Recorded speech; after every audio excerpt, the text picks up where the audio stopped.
Blanchard. Y solía ir a estudiar a una biblioteca de la Florida. Cada vez que iba a la biblioteca a leer, a estudiar, buscaba diferentes libros, diferentes ensayos. Era un hombre muy culto. Y en cierta ocasión saca un libro del estante y se queda intrigado, no por las palabras del libro, sino por las notas que tenía al margen, escritas en lápiz. Tenía muchas notas. Y la escritura como que mostraba un alma reflexiva, una mente perspicaz, un corazón muy sensible. Y en la contraportada del libro descubrió el nombre de la anterior dueña, la señorita Hollis Maynell. Entonces, con tiempo y esfuerzo, porque convengamos que no existían las redes sociales, era muy difícil ubicar a una persona, con tiempo y esfuerzo localizó su dirección. Vivía esta dama en la ciudad de Nueva York.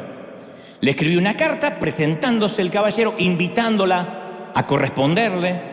Al día siguiente de enviarle la carta, él fue enviado a servir al otro lado del océano durante la Segunda Guerra Mundial. Durante los siguientes 13 meses, o sea, poquito más de un año, los dos llegaron a conocerse exclusivamente por correo, por este intercambio epistolar. Ella le enviaba cartas al frente, él le contestaba desde allá. Cada carta era una semilla que caía en corazones fértiles. Y empezaba a florecer un romance, un suave romance. Blanchard le pidió una foto en más de una ocasión, pero ella se negó. Ella decía que si él estaba interesado de verdad, no tenía que importarle su apariencia. Le dijo en una carta: me interesa que conozcas mi corazón, mi alma. Todo lo demás es irrisorio, es irrelevante. Así que poco más de un año después, cuando él regresa de Europa, donde estaba enlistado, arreglaron su primer encuentro, que sería a las 7 p.m., a las 7 de la tarde, en la gran estación central de la Gran Manzana, en New York. Ella escribió: John, me reconocerás por la orquídea que llevaré en la solapa de mi vestido. Así que a las 7 en punto, él estaba en la estación buscando a la chica cuyo corazón amaba, pero cuyo rostro desconocía completamente. Una suerte de citas ciegas. Y en sus propias palabras, el propio John Blanchard relata lo sucedido. Él dice, o dijo: llegué a la estación y vi a una mujer que se acercaba a mí. Era mucho más bella y hermosa de lo que yo me había imaginado. Alta, delgada, medidas perfectas, 90, 60, 120. Tez blanca, ojos grandes, una sonrisa que enamoraba a la distancia, un cabello negro ondulado, unos labios sensuales, enfundada en un maravilloso vestido verde. Me acerqué a ella, dice el caballero, olvidando por completo el detalle que no llevaba puesta una orquídea. Así que cuando por fin estuve cara a cara con la dama, ella lanza una sonrisa provocativa y dice: ¡hey! Mira por dónde caminas, marinero. Y acto seguido siguió de largo, y entonces vi detrás a Hollis Maynell. Estaba de pie, detrás de la chica hermosa, con la orquídea, tal cual habíamos quedado, puesta en un vestido bastante raído, viejo. Una mujer bien pasada de los 50 años, de pelo muy canoso, recogido bajo un sombrero viejo. Era más bien rolliza, por decirlo de un modo fino, con sus pies de gruesos tobillos metidos en zapatos de tacón bajo. Y mientras veía este cuadro, la chica de verde se alejaba. En ese momento, dice John, yo me sentí tentado a escapar, a salir corriendo. Si me iba caminando rápido, si me pegaba media vuelta, me iba a perder entre los demás marineros y ella nunca sabría si llegué o no a la cita. Pero a la vez me sentí un canalla por querer escapar. Porque después de todo, esta mujer regordeta me había sostenido el espíritu durante la guerra. Tenía un alma maravillosa, sensible. Claro, no era lo que esperaba estéticamente, pero respiré profundo y como caballero que soy me acerqué. Y aunque me sentía ahogado por la amargura de tamaña desilusión, cuadré los hombros y me presenté. Le dije: yo soy el teniente John Blanchard y usted debe ser la señorita Maynell. Me alegro finalmente de conocernos en persona. ¿Me permite que le invite a cenar? Y entonces la mujer me miró maternalmente y se sonrió. Dice, mire, no sé de qué se trata, mijo, pero la joven que acaba de pasar vestida de verde me pidió que usara esta orquídea en mi abrigo. Y me dijo que si usted me invitaba a cenar, yo debía decirle que ella está esperando en el restaurante que está al otro lado de la calle. Dijo que era algo así como una prueba. Eso es ser una muchacha sabia, ¿eh? Se ve que la chica sabía, dime a quién amas y te diré quién eres. Pero la señorita Meynell, de nuestra historia, no es la primera persona que intenta medir el corazón de su amado con una prueba. En las Escrituras, en el último sermón registrado por Mateo, el último sermón de Jesús, Jesús hace exactamente eso. Habla de una prueba. Él les enseña a todos la importancia del amor por aquellos que parecen insignificantes, estéticamente, emocionalmente, espiritualmente, lo que sea. En Mateo 25:31 adelantó Jesús cómo será el juicio final. Detalles que se nos escapan, porque cada vez que hablamos de estos versículos se nos escapan en qué contexto Jesús los dijo. Él dijo, cuando el Hijo del Hombre venga en su gloria, con todos sus ángeles, con todos, no con algunos, se sentará en su trono glorioso. Todas las naciones se reunirán delante de él, chinos, japoneses, musulmanes, de cualquier religión, raza, etnia. Y él separará a unos de otros, como separa el pastor las ovejas de las cabras. Pondrá las ovejas a su derecha y las cabras a su izquierda. Esto no es una metáfora, esto no es una licencia poética, esto es literalmente lo que va a ocurrir. Y yo me preguntaba, ¿sobre qué bases Jesús hará su selección? ¿Cuál es el distintivo que tendrá el salvo? ¿El nivel académico? ¿Nuestra disposición para viajar a África? Los que estaban dispuestos a ir a África a mi derecha, los que no querían salir de la comodidad de la izquierda, no. ¿Nuestra habilidad para predicar? Tampoco. ¿Nuestra pluma para escribir? Menos. Jesús aclara, entonces dirá el rey a los que están a su derecha, vengan ustedes, a quienes mi Padre ha bendecido, reciban su herencia que Él ha preparado para ustedes. Porque tuve hambre y ustedes me dieron de comer. Tuve sed y ustedes me dieron de beber. Necesité alojamiento y me lo dieron. Necesité ropa, me vistieron. Estuve enfermo, me atendieron. Estuve en la cárcel, me visitaron. Se nos escapa que en el juicio final, el distintivo del salvo será nuestro amor por lo insignificante. Los colocados a la derecha de Dios serán quienes dieron comida al hambriento, calor al solitario, vestido al desnudo, consuelo al enfermo, amistad al prisionero. Jesús no dice, esto es muy importante aclararlo, estuve enfermo y me sanasteis, necesariamente. Estuve preso e hiciste lo posible para hacerme libre. Estuve solo y me construiste una casa. No dice, estuve sediento y me diste consejo espiritual. No, él habla de algo sin fanfarria, sin alboroto, solo gente haciendo cosas buenas. Acompañando, amando, dando agua, conversación o simplemente abrazos. Y el mensaje de Jesús es conmovedor. La forma en que ustedes los tratan a ellos es el modo que me tratan a mí. Yo te confieso que hubiese deseado que él hubiese dicho otra cosa de lo que dijo. Porque, por ejemplo, me encantaría que la Biblia dijera que el distintivo del salvo son los libros que ha escrito, porque yo he escrito unos cuantos. Me encantaría que hubiese dicho, no, el distintivo del salvo es el número de sermones que ha predicado, porque yo he predicado cientos. Eso automáticamente calificaría para mí. Sería muy bueno que hubiese dicho, pondré a mi derecha a aquellos que han llenado estadios o auditorios, o han tenido programas de televisión o de radio, porque yo he hecho todo eso. Pero no fue lo que dijo. Si queremos ver a Jesús cara a cara, tenemos, dice la Biblia, que sentarnos junto a la anciana y ayudarla a dirigir la cuchara hasta la boca. Para ver a Jesús tenemos que ir al hospital y pedirle a una enfermera que nos señale quién no haya recibido visitas en días, en semanas, meses o quizás nunca. Para ver a Jesús tenemos que invitar a un café al hombre que se divorció, haya metido la pata o no, y echa de menos a sus hijos.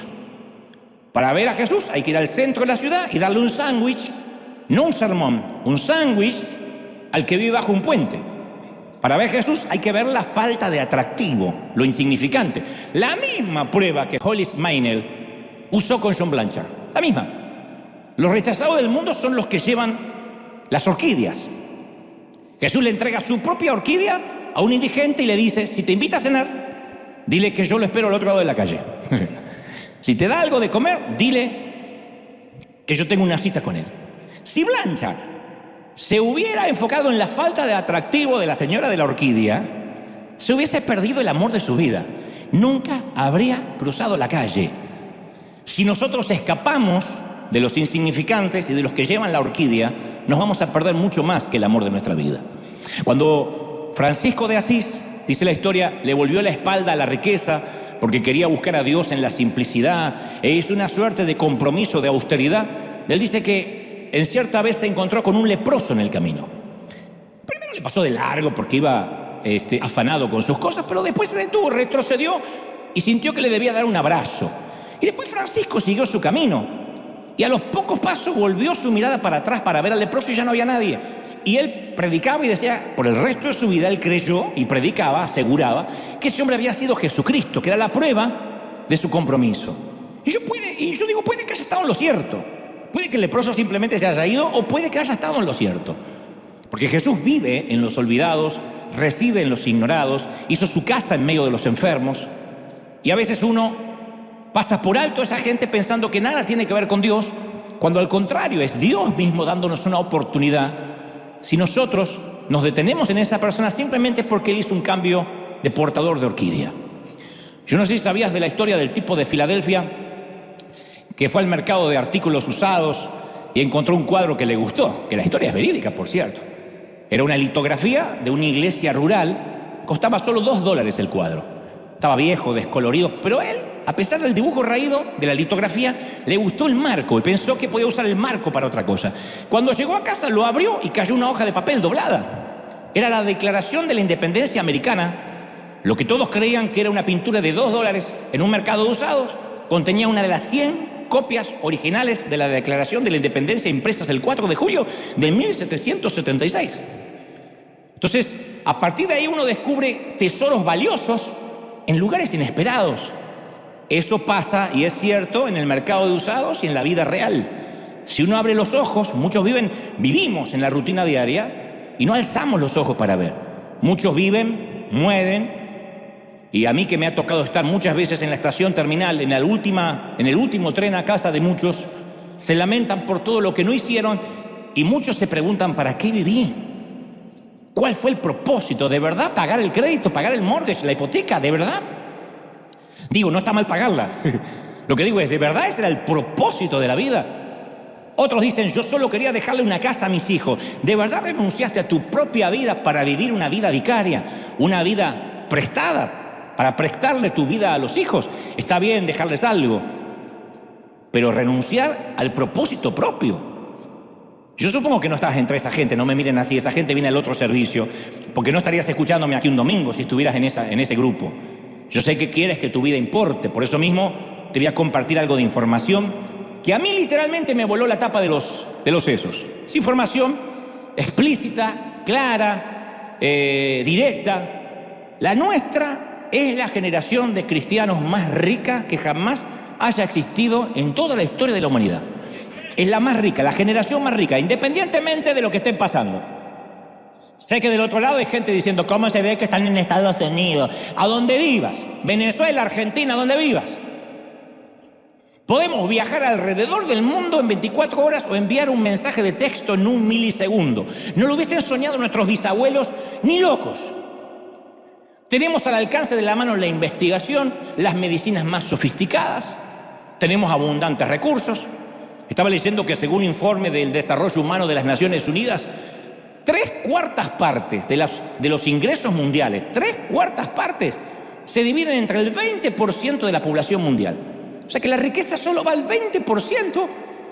Y si se compartiera al menos un 2% de la cosecha mundial, por ejemplo, de grano, 2%, sería suficiente para borrar todos los problemas de desnutrición alrededor del mundo. 2% del grano. O sea que Dios hizo un planeta, que a veces decimos el planeta cada vez está peor, se está incendiando, el calentamiento global. Aún así, El almacén del planeta funciona. Hay suficiente comida para ofrecerle a cada persona una dieta de 2.500 calorías diarias. Y tenemos suficiente cama para todos los huérfanos del mundo. Hay 145 millones de orfanatos, 145 millones de orfanatos alrededor del mundo.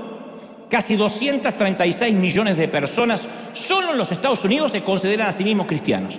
236 millones de personas son como Flanders de los Simpsons. Soy cristiano, te dicen. O sea que estadísticamente los americanos tienen, solo los americanos, los gringos, tienen los recursos necesarios para alojar a todos los huérfanos del mundo, a todos.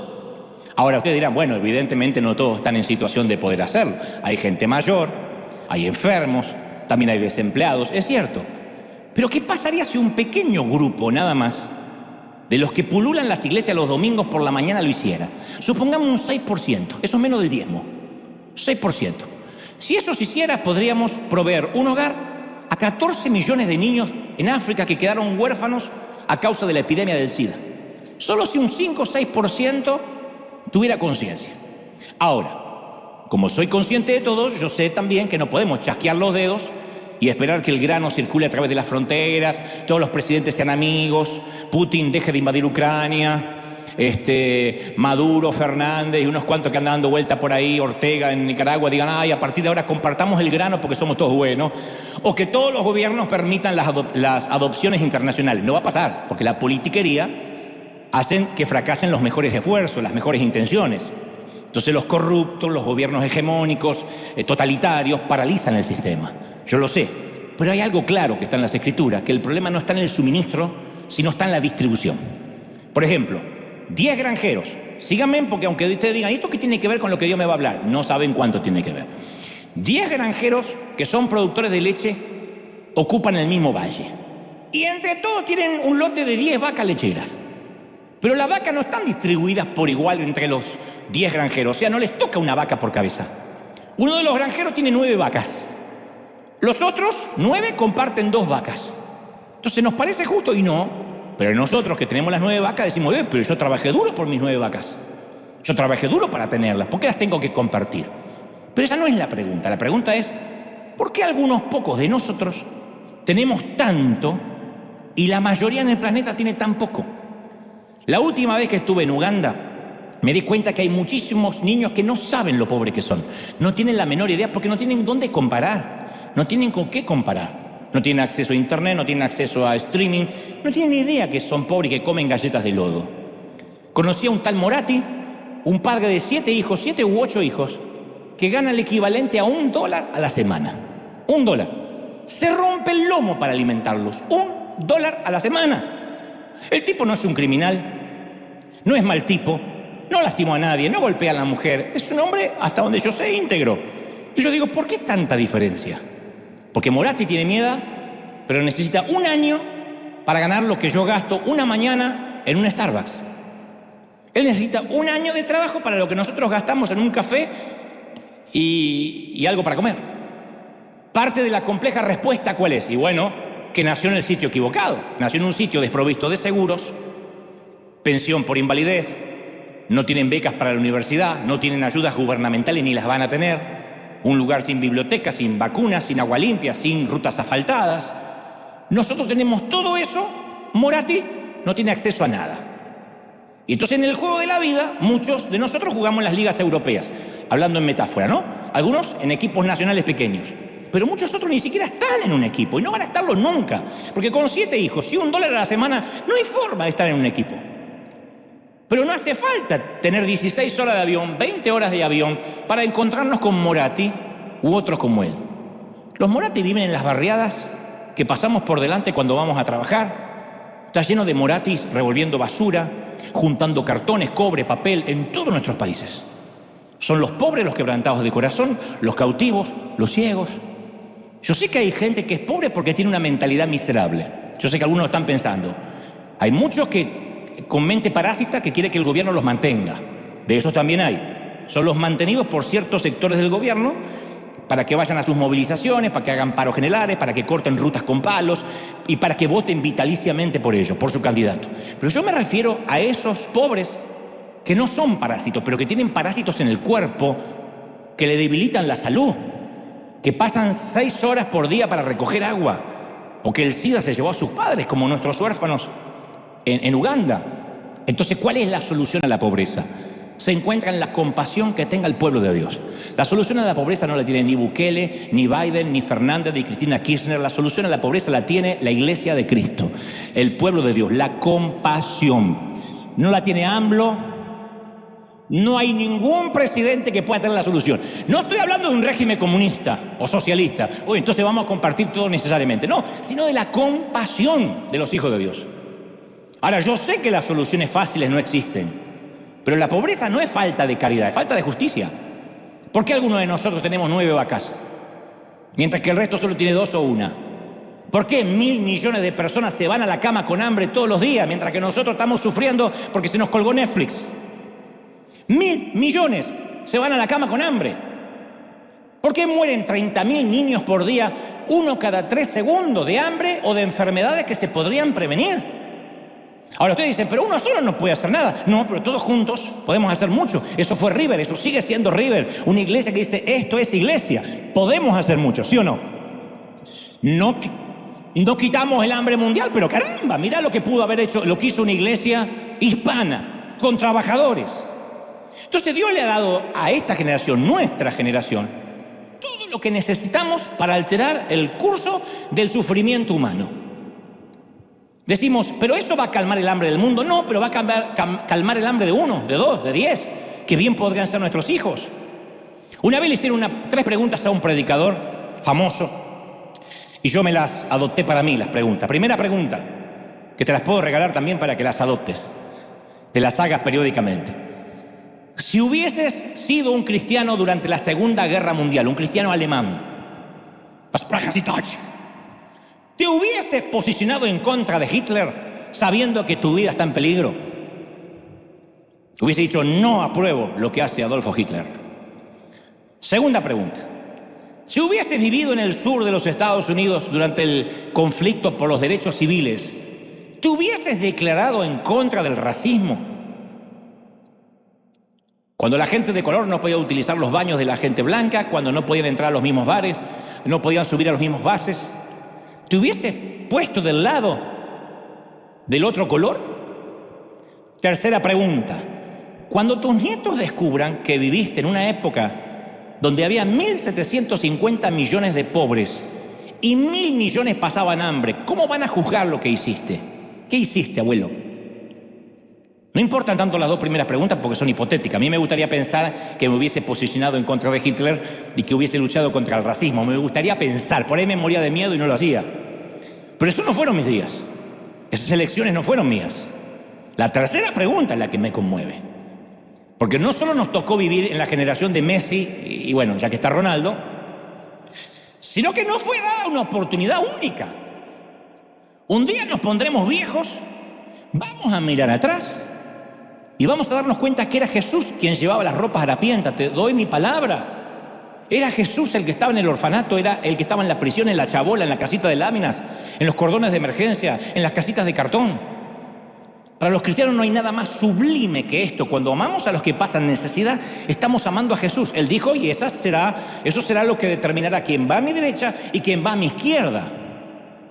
Yo hace poco volví a leer acerca de aquella pequeña mujer albanesa que nació en los Balcanes, en un hervidero étnico, totalmente tímida, introvertida de niña y así lo fue de adulta, pequeña de 3 hermanos, y en algún momento de su vida esta dama se convenció de que Jesús andaba, ella solía decir, disfrazado de pobre. Ella dijo, ¿cómo no pueden verlo a Jesús? Está disfrazado de pobre en cada esquina. Le dijo a las madres, denme sus hijos nonatos, no los aborten. Si no pueden criarlos, yo lo voy a hacer porque son preciosos para Dios.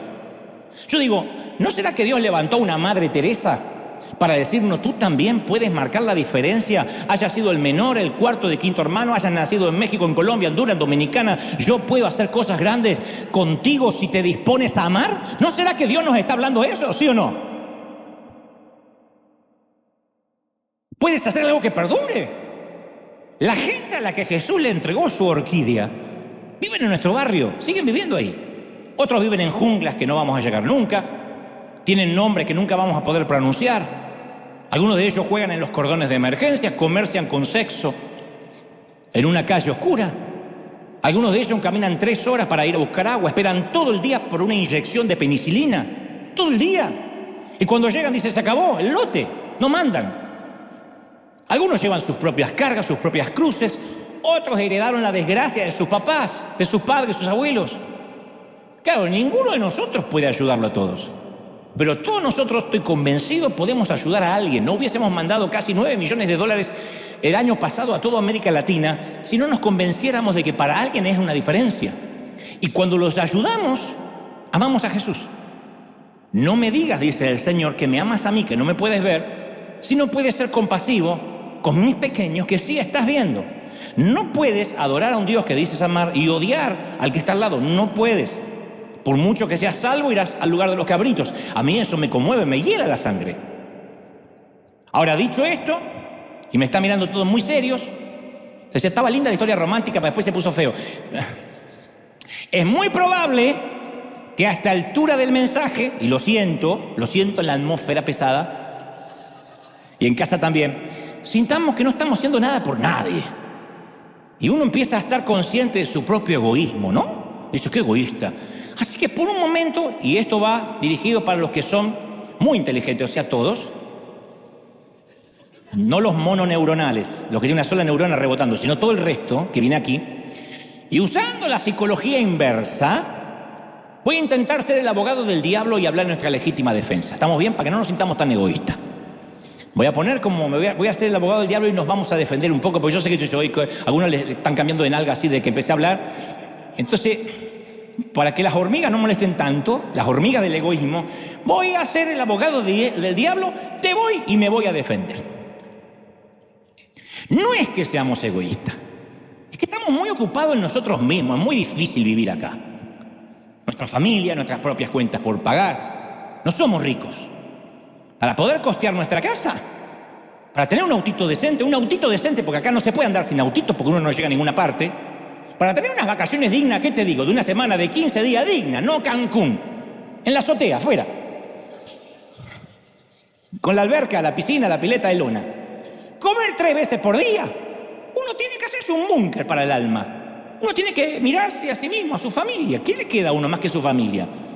Me refiero a que para poder sobrevivir tenemos que meternos en una armadura gruesa como un tanque de ejército.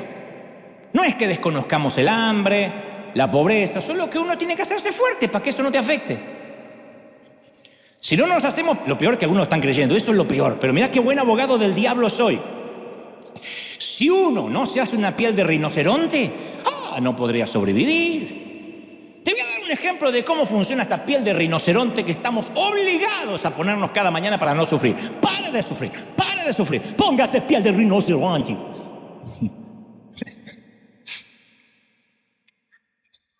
Ejemplo, vamos al mercado.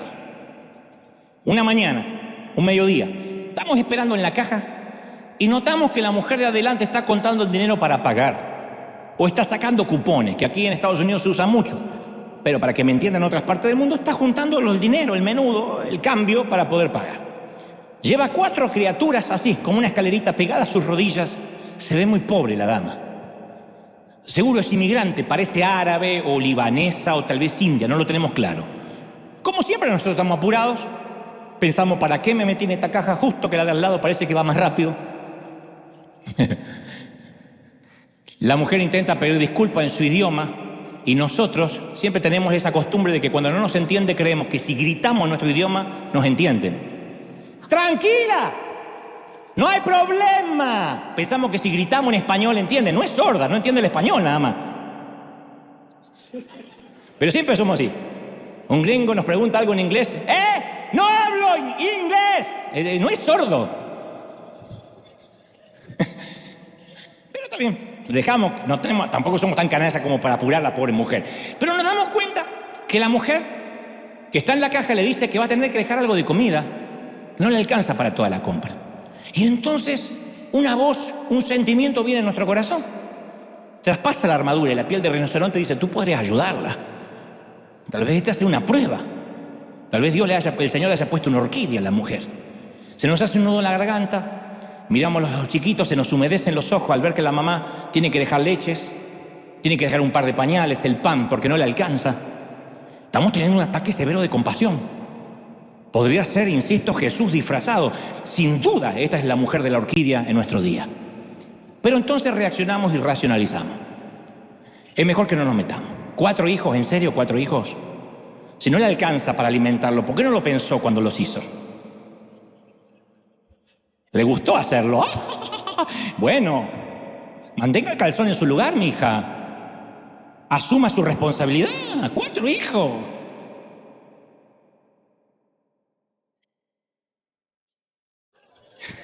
Si fuera sabia, no se dejaría hacer hijos. Además, yo trabajo muy duro toda la semana y tengo mis propios hijos. Tampoco puedo andar haciendo beneficencia a todo el mundo que se me cruza. Después de todo, ¿a mí quién me paga la compra? A mí no hay nadie que me la pague. Y tampoco nadie me viene a ayudar a mis críos. Listo. La armadura del alma sí funciona. Levantamos los vidrios polarizados de nuestro búnker, dejamos de verla. Señor, mi Dios. Debe ser que Dios te está haciendo tiempo para que adores. Desviamos la vista hasta que la mujer se va. Y apenas salimos del mercado nos olvidamos de la mujer. Ya está. La mujer cruza la calle y desaparece de nuestra vida. Caso cerrado, no es mi problema. No son mis hijos. Y así funciona todo el día con el resto de la gente de las orquídeas. Cuando las noticias hablan de los refugiados afganos, subimos la ventanilla y cambiamos a Netflix y nos atiborramos de una maratón de series. Cuando en el semáforo aparece un indigente con un letrero de cartón, cerramos la ventanilla y razonamos: si le doy unas monedas, capaz que se lo gasta en vino, en alcohol. Y así que, como nosotros también educamos a nuestros hijos para que hagan lo mismo, también le ponemos una coraza. Hijo, no mires, hijo, es feo mirar a esos hombres a la cara. No lo mires, mira tu celular. Mira tu celular, no lo mires, que ya nos vamos de este semáforo. Si se acerca un niño para pedirnos algo de comer, razonamos que seguramente detrás de él hay una red de explotación, debe haber un adulto que lo manda a pedir, así que no nos arriesgamos, porque estos son parásitos, así que es mejor no darle nada, le das algo y por ahí se compra droga. Así que mejor no darle nada. Y es la misma coraza que nos mantiene blindados durante la semana, que también funciona para el domingo, porque no la dejamos en casa. Llegamos el domingo y el pastor nos habla de las regiones del mundo donde no hay agua limpia, nos dice que nuestras semillas cuentan, pero nosotros tenemos nuestros propios problemas. Está bien, miles de niños comen galletas de lodo con aceite. ¿Pero qué de mi hijo que está estresadísimo, que le están haciendo bullying en el colegio porque no tiene su iPhone 14? Yo quiero comprarle su iPhone 14 porque está sufriendo, todos tienen un iPhone 14 y él tiene el 11.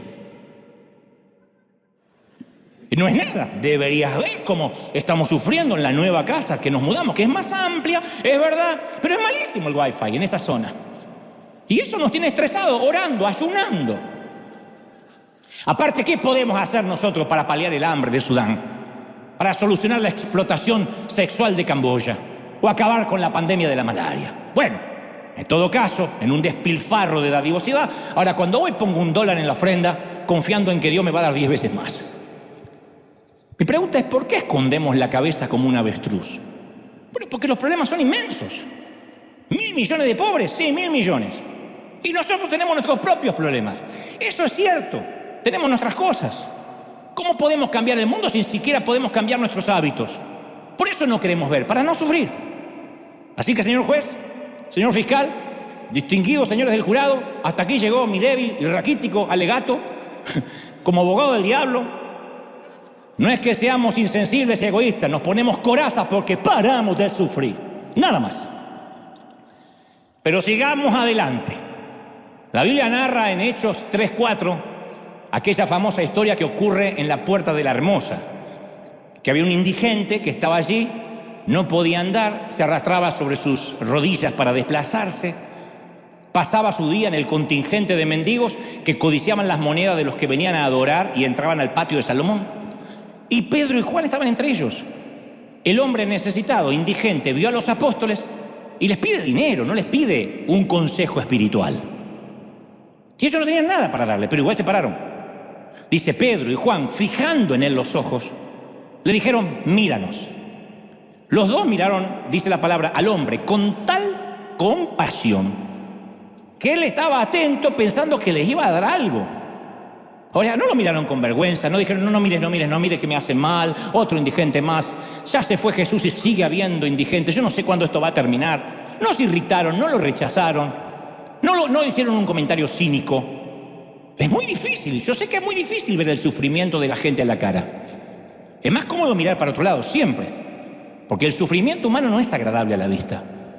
Uno mira las mejillas polvorientas de los refugiados pakistaníes, los ojitos de los chiquitos que quedan en las fronteras deportados, las siluetas de la gente que a veces vemos a la noche cuando venimos de cenar debajo de un puente calentándose en un bidón grande con fuego.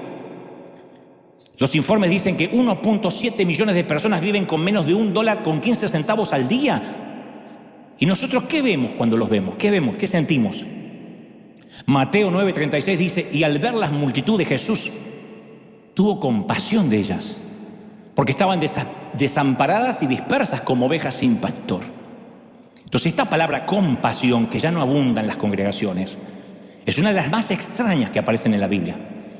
El léxico del Nuevo Testamento griego dice que la palabra significa ser conmovido hasta las entrañas, acá adentro, hasta acá. Es como un retorcijón de panza. ¿Por qué dice esto? Porque comparte la raíz de la palabra con la palabra esplagnología, que es la rama de la anatomía dedicada al estudio de las vísceras. En otras palabras, la compasión literalmente es una patada al estómago. ¡Pac! Eso es la compasión.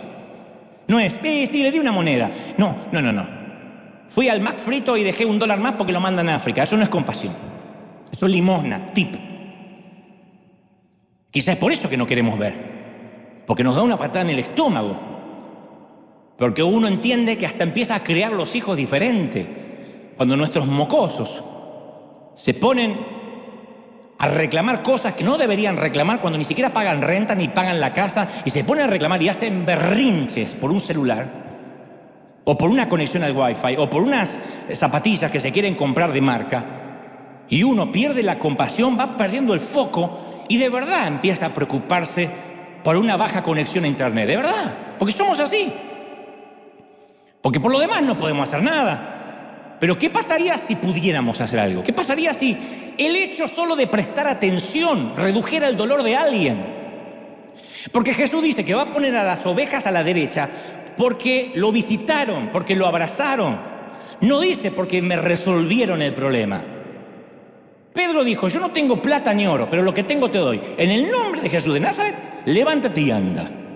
Y tomando de la mano derecha le levantó, y en el momento, dice, se le afirmaron los pies y los tobillos, y saltando, y se puso en pie, y anduvo, y entró con ellos en el templo, saltando y alabando a Dios. ¿Qué pasaría si Pedro hubiese dicho, y yo no tengo plata ni oro, mejor no me meto, yo tengo mis propios problemas? Dinero no tengo, ¿qué te voy a dar? No lo hizo.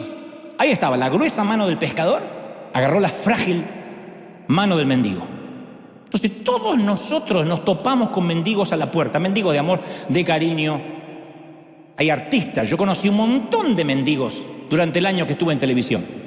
Montón de mendigos, glamorosos por cierto.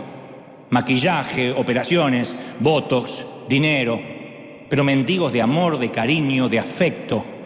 Me daba lástima ver a algunos embebidos en alcohol para poder hacer una nota, un reportaje. Me daba pena ver cómo algunos necesitaban salir desesperadamente a fumar en la puerta porque no podían aguantar 3 minutos más sin un cigarrillo. Mendigos. Mendigos de salud, mendigos de paz. Tuve invitados que me decían, yo le tengo miedo a todo. No solo a volar, le tengo miedo a comer, le tengo miedo a vivir, tengo miedo a respirar. Lleno de tics. Uno de los exitosos en su rubro. Y ahí están. Y yo tengo la desesperación de querer predicarle, de querer que cambie de vida, de que se arrepientan. Y el Señor lo único que me dice, míralo a los ojos, míralo, obsérvalo y abrázalo. Pero nosotros tratamos de no mirar a los ojos para no ver la persona. Yo una vez te conté una escena de una película donde una pareja sale de cenar y ve a una vieja prostituta durmiendo encima de unos cartones en la puerta de un viejo burdel. Y ella dice, deberíamos hacer algo por ella. El caballero responde, no nos metamos, es solo una vieja ramera. Pero tiene que ser algo más que eso, dice la mujer. Quizás sea una madre. ¿Hablas en serio?, dice él. Estas mujeres no suelen tener hijos. Y si los tienen, los abortan. Bueno, quizás tenga un esposo, un novio. ¿Qué tal un amante? Que la eche de menos. Menos, dice el caballero. Estas mujeres están condenadas a la soledad. La dama piensa un momento más y dice, bueno, pero hay algo que seguro sí es. Es la hija de alguien.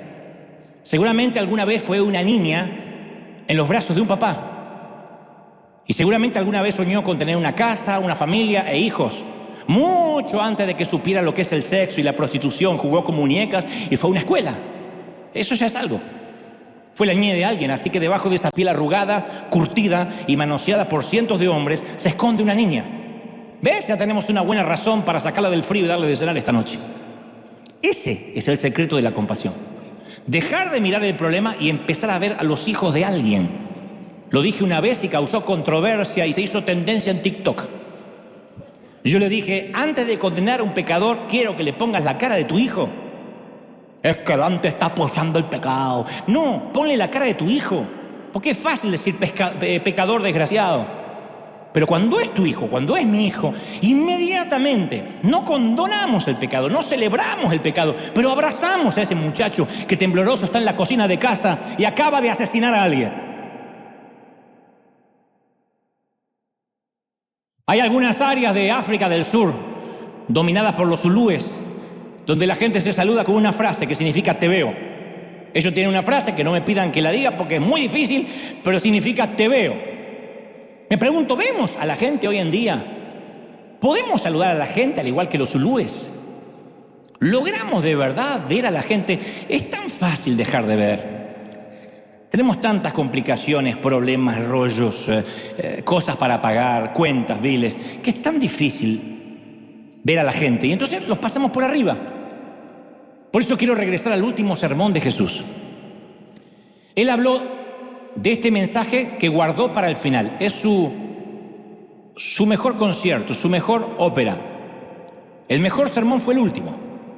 Yo creo que porque quiere que eso se imprima en nuestra conciencia. Cuando uno va a una obra de Broadway, es el último cuadro en el que trabajan los directores para que quede impreso en nuestra vista. ¡Wow! ¿Viste cómo terminó con todas las luces, con todo el elenco? Por eso esto es adrede, es arbitrario que sea el último sermón de Jesús. Jesús describió la escena del juicio final, el último día del gran juicio. Y en ese día Él dice que va a dictar una orden irresistible. Nadie va a poder decir que no. Obligados todos para ir. No será una invitación, como cuando habló la parábola de las bodas. Será una orden. Y todos vendrán. Vendrán desde los barcos hundidos, el mar, los océanos entregarán sus cadáveres. Vendrán desde los cementerios olvidados, los grandes panteones y los cementerios rurales entregarán sus cuerpos. Vendrán desde las tumbas de los grandes reyes y de los campos de batalla cubiertos por la hierba, donde alguna vez hubo una guerra. Y estará allí el primer muerto de la humanidad, Abel, el primero en morir. Y el último, el que está siendo enterrado en el mismo momento en que Jesús llame. Todos los humanos de la historia estarán ahí presentes. Y dicen las Escrituras, y estarán todos los ángeles. Primera vez que estarán arcángeles, serafines, querubines, el coro mayor, superior, inferior, todos los ángeles presentes en ese día. O sea, es el universo celestial entero, testigo de este acontecimiento. Un desenlace asombroso. El final de la historia, por lo menos la nuestra. Y entonces Jesús hará un recuento, uno por uno, de todos los actos de bondad. De todos. Cada cosa que hicimos para mejorar la calidad de vida de otra persona, por pequeña que sea. Incluso los más pequeños. De hecho, todas esas cosas parecen pequeñas. Dar agua, ofrecer comida, cocinar un poquito de más, porque la señora de al lado quedó viuda y lo último que debe tener ganas es de cocinarse. Cocinar un poquito de más por si caen visitas y si no, meterla en unas bolsas Ziploc y mañana llevarla a alguien que no pueda comer, compartir ropa. Porque las obras de la gracia son actos simples. Y en esos actos simples no solo servimos a Dios, amamos a Dios. Por eso el Señor a veces creo que se rasca la cabeza cuando decimos, Señor, yo no te puedo servir. ¿En qué te puedo servir? Y Dios dice, ¿de verdad? He repartido orquídeas alrededor tuyo por doquier. ¿De verdad me dices que vives en un lugar donde no puedes servir? Porque aún viviendo en Beverly Hills, deberías ver la gente rota que usa trajes caros. Porque también los desahuciados usan trajes de diseño. La pobreza no solo anda en caseríos, sino que viaja en Porsche. Y también viaja en Mercedes. Si no, no habría suicidios en las bañeras lujosas de Beverly Hills. No importa si tienes un Oscar sobre la chimenea o juntas cartones para cambiarlos por algo de dinero, puedes que estés roto de igual manera y alguien tiene que verlo. Y en algún punto, el Señor apartará los unos de los otros, dice la Biblia. Las ovejas de los cabritos, Mateo 25:32. Las ovejas de los cabritos. Todos los pastores hacen eso, los pastores de las ovejas animales, ¿no? Caminan entre rebaño, uno por uno, dirigen a los cabritos en una dirección y a las ovejas en otra. No pueden convivir. Yo digo, wow, esta imagen del buen pastor caminando en medio del rebaño de la humanidad va a ser muy fuerte. Dante, de aquel lado. Godofredo, de este lado. Laura, de este lado. No, su ex esposo no vaya con ella. Va para el otro lado. ¿Para qué lado va cada quien? No lo dije. Porque por ahí el ex esposo supo verlos necesitados y Laura se congregaba y nunca le importó el que se sentaba al lado. No sé. Es difícil imaginar ese momento sin que de pronto aparezca la pregunta que hicimos al inicio. ¿En base a qué Jesús separa a la gente? ¿Por qué la separas? Y Él nos da la respuesta. Bueno, los de la derecha, las ovejas, son los que me alimentaron cuando estuve hambriento. Me trajeron agua cuando estuve sediento, me albergaron cuando estaba solo, me vistieron cuando estaba desnudo, me consolaron cuando estaba enfermo, me visitaron cuando encarcelado. El lado de los salvados lo determina la preocupación de aquellos que pasaron por necesidad. Ahora, detalle muy importante antes que alguien se confunda. La compasión no salva a nadie. De otro modo, Shakira, Thalía y tantos que tienen fundaciones para ayudar a huérfanos se asegurarían el cielo. O Donald Trump, que también es un filántropo. La salvación es obra de Cristo. Pero la compasión, ojo, guarda esto en tu corazón, la compasión es la consecuencia de la salvación. Él no está apartando a la izquierda y a la derecha solamente por el criterio si hicieron algo por los desamparados o no, sino que los está apartando porque si no tuvimos compasión es porque realmente nunca fuimos salvos. Decir yo fui salvo pero nunca tuviste compasión, no. Tú lo único que hacías era fingir y perdiste tu tiempo, muchísimos domingos de tu vida en alguna iglesia. El distintivo, no lo que te hace salvo, el distintivo de ser salvo es la compasión. No me digas que eres salvo si en esta semana no te compadeciste y ayudaste a alguien, porque eso es inherente, eso se te pega sí o sí. Es como dije la semana pasada, no me digas que hablas con Dios y no lo reflejas. No me digas que es una persona de muchísima oración y tu cara no lo refleja y vives apesadumbrado, enojado, maltratando, porque tú lo que haces es rezar, tú no oras. Automáticamente uno contempla a Dios y refleja a Dios. Uno es salvo y sí o sí tiene compasión. Los salvos no son los que van a los congresos, los que pasan al altar, los que le agarran la chiripiorca, los que le agarran el tembleque, los que se caen por el poder de Dios, los que hablan en lengua. Los salvos son los que miran al pequeño porque ahí está Dios disfrazado. Eso lo dice el Señor en el día del juicio final. Y las ovejas y los cabritos reaccionarán con la misma pregunta: ¿cuándo te alimentamos? ¿Cuándo te vestimos? ¿Te consolamos? Ambos preguntarán lo mismo. Y la respuesta de Jesús sonará de un modo parecido a esto. ¿Te acuerdas cuando te bajaste del tren aquella vez?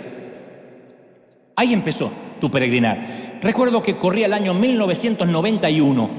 Una mañana de mucho frío, ibas con tu bolsito a trabajar en la estación terminal. Todos los que iban a trabajar estaban atareados, enfocados en lo suyo. Tú también lo estabas, fíjate. Tenías que comprarle pañales a tus hijos, pagar la renta, el alquiler. Pero te hiciste tiempo para verme. Te estoy hablando de esa mujer indigente con dos chiquitos agarrados de sus piernas entre el kiosco y la cafetería. ¿Te acuerdas? Estaba sentada sobre unos cartones.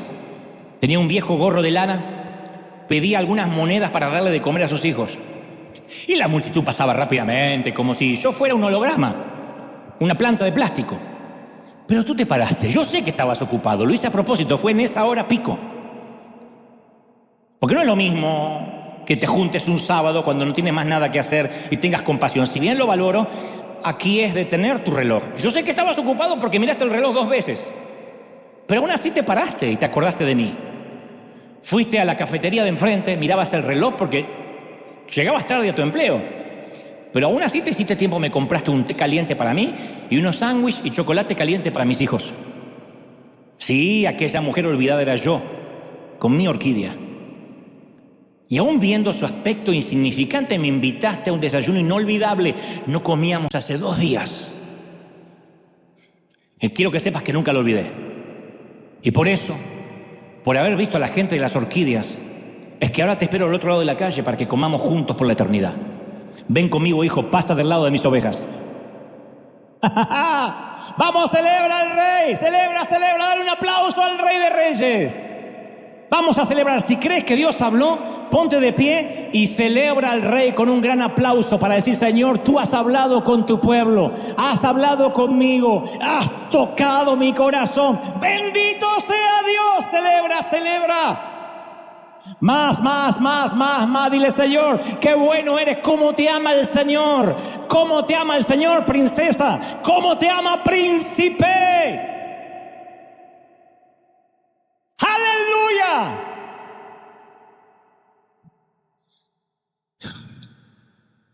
El Señor me decía: he levantado a River para que puedan ver a la gente las orquídeas. Y las orquídeas están distribuidas por doquier, en casas de lujo y en casas muy pobres. Creo que eso es lo único que nos ha sostenido.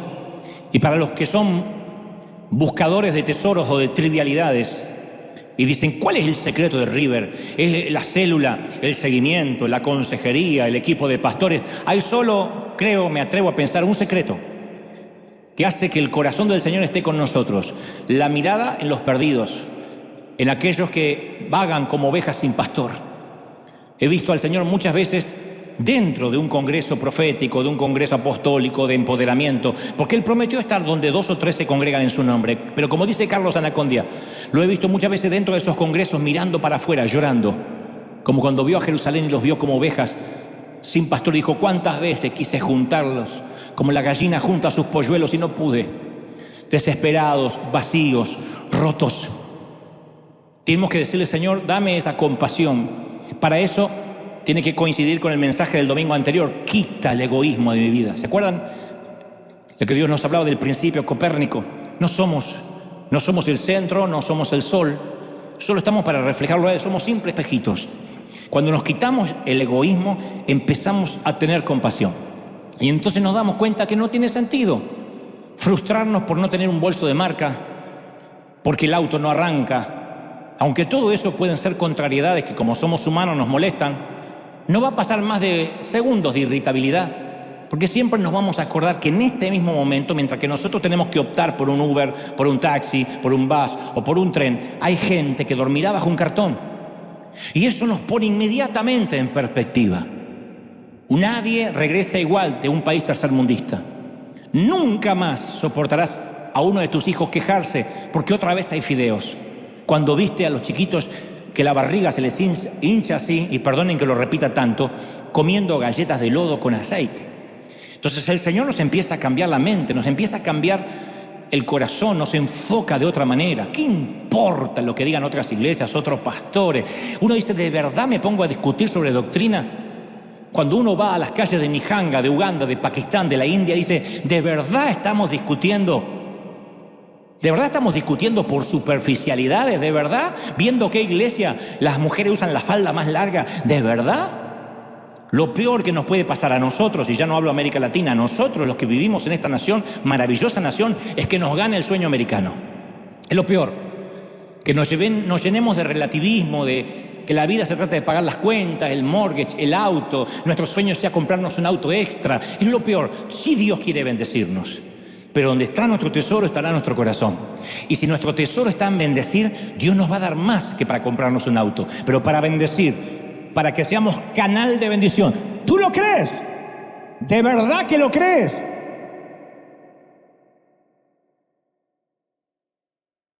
Y Dios dice: River, yo te felicito porque has bendecido gente que no conoces.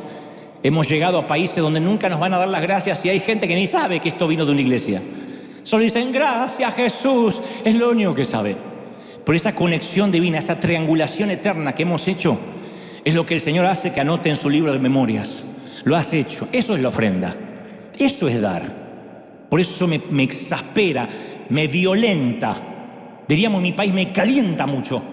Cuando alguien hace pactos de dinero, pasa aquí, si quieres un auto del año, trae tus $1,000 y trae 10,000 más si quieres que Dios te dé tu casa. Porque Dios nunca dijo que la prosperidad vendrían para nuestros lujos. Dios nos prospera para que veamos al pequeño, para que demos comida al hambriento, para que demos agua al sediento, visitemos al preso. ¿Tú lo crees de verdad?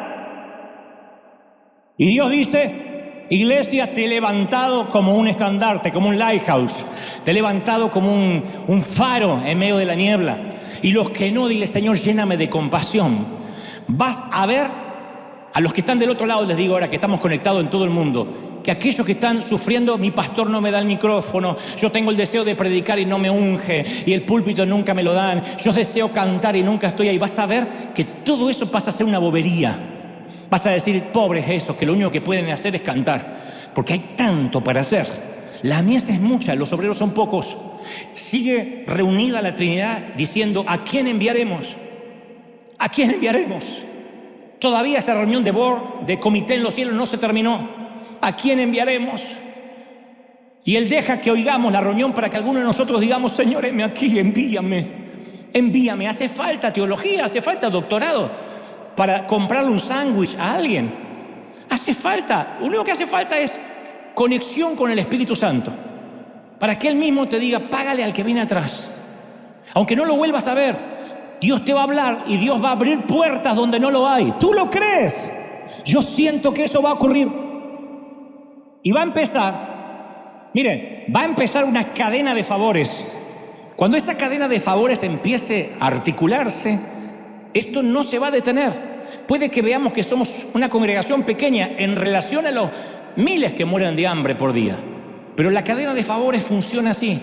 Ustedes saben cómo son las modas en internet, las modas en Instagram, cuando dicen: es tendencia, está en topic, está en topic de tal cosa o determinada estupidez, o alguien que hace una bobería, o alguien se tira hielo en la cabeza, de repente se hace viral, o Shakira se le ocurre despechada componer una canción y el planeta entero la está tarareando. Esto significa que somos la generación con más posibilidades que nunca.